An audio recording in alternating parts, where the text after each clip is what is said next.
Cet été, le monde du baseball à Québec souligne deux anniversaires d'importance. 15e été pour les Capitales de Québec, mais également le stade municipal qui célèbre ses 75 ans.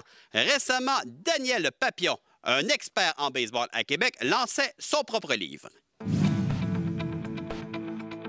Une ville, un stade, une histoire, et une histoire se retrouvant dans un livre. Voici ce qui vient bien boucler la boucle pour le 75e anniversaire du Stade municipal de Québec. Lancé lors de la célébration du 405e anniversaire de Québec, le livre En lieu sûr, un stade pour la capitale de l'auteur Daniel Papillon deviendra un ouvrage combinant archives et faits nouveaux. C'est l'aboutissement d'un rêve qui devient réalité. Oui, on peut dire ça.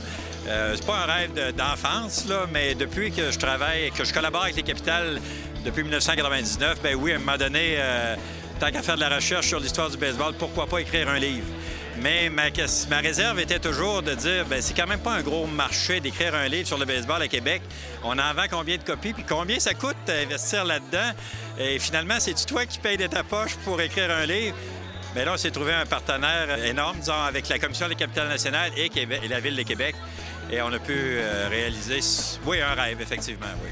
Qu'est-ce qu'on retrouve à l'intérieur de ce merveilleux livre, Daniel?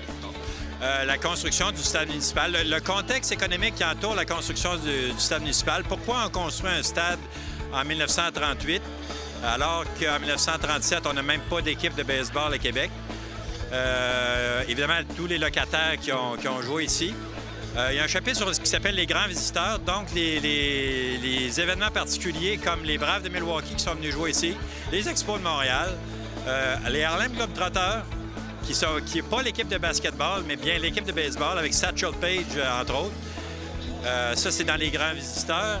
Bon, la section où on pensait le trou de 22 ans où il n'y a pas de baseball et où on pense le démolir, bien, j'en traite un peu, évidemment. Et la section des Capitales, évidemment, les 15 ans des Capitales aussi sont soulignés. Au fil des années et des mois, la recherche permet de faire de belles découvertes. Toute la cession du stade à la Ville de Québec, ça, c'est une saga que je ne connaissais pas vraiment et qui est pleine de rebondissements, finalement, parce qu'il n'y a jamais aucun document qui a été signé. Et on peut dire qu'aujourd'hui, il est encore on pourrait dire qu'il est peut-être à la ville, c'est-à-dire à la province de Québec. Mais bon, la Ville le gère depuis le début et il y a une loi qui dit que ce qui a été construit sur les terrains du Parc Victoria est automatiquement à la Ville de Québec.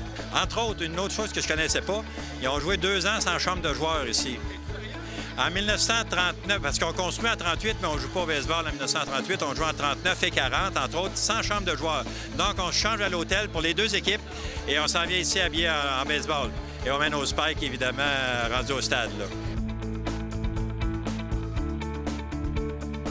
D'un auteur, Daniel Papillon, à un autre, Marc Durand, qui a écrit et lancé cet automne un bouquin sur les Bulldogs de Québec, il est normal pour le collègue de Radio-Canada d'offrir des récits sur notre histoire sportive.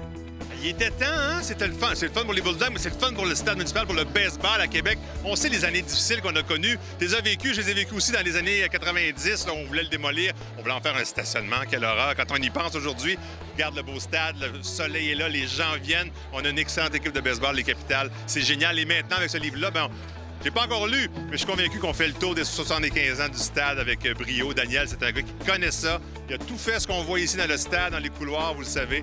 Et de savoir que c'est lui qui l'a écrit, je suis convaincu que ça va être un succès. Parce que veut pas, il faut quand même garder et cultiver notre aspect historique qu'on a ici. Hein? On a des belles réalisations à Québec.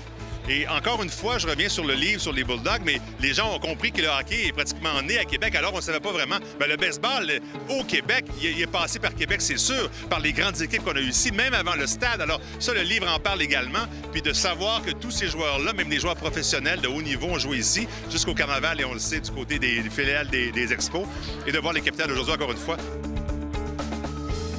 Partenaire majeur dans cette aventure, il était naturel pour la Commission de la capitale nationale de s'impliquer dans ce beau projet. Ceci devenait une suite logique à une autre participation à un livre sportif.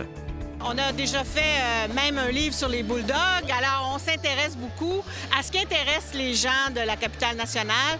Donc, le stade, c'est quand même un lieu de rassemblement des Québécois. On voit que dans des belles soirées, ça se dément pas. Les gens de Québec répondent à l'appel, sont là. Le baseball, ça a toujours été présent.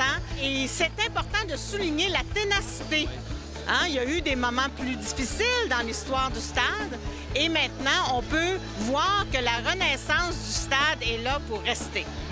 Écrire un livre sur le stade municipal n'est pas en lien avec la beauté du lieu, mais un autre aspect intéressait l'auteur. Évidemment, il y a des plus beaux stades que ça modernes. Mais ça, c'est un autre genre, là. Pourquoi on va au Fenway Park? C'est pas parce que c'est un si beau stade que ça. C'est qu'il y a un charme au Fenway Park, il y a un charme au Wrigley Field. C'est pas les stades les mieux conçus, évidemment, les plus confortables. C'est la même chose ici, là. C'est pas le stade le plus confortable avec ses bancs de bois dans les dernières rangées d'en haut. Mais il y a un charme aussi. Les arbres dans le champ-centre, là, la vue sur la ville de Québec, l'odeur de gazon fraîchement coupé. Côté technique, la rédaction du livre ne fut pas aussi difficile que prévu. On avait un nombre de pages limité. Donc, j'ai escamoté certaines facettes du livre. Volontairement, j'ai choisi de parler que de baseball professionnel. Parce qu'évidemment, il y a eu d'autres choses de stade municipal. Et là, ça aurait été plus compliqué si je m'étais attardé là-dessus parce que c'est un domaine que je connais pas, que j'aurais eu à rechercher plus longtemps. Et dans la dernière année, j'ai fait des recherches, mais sur le baseball professionnel.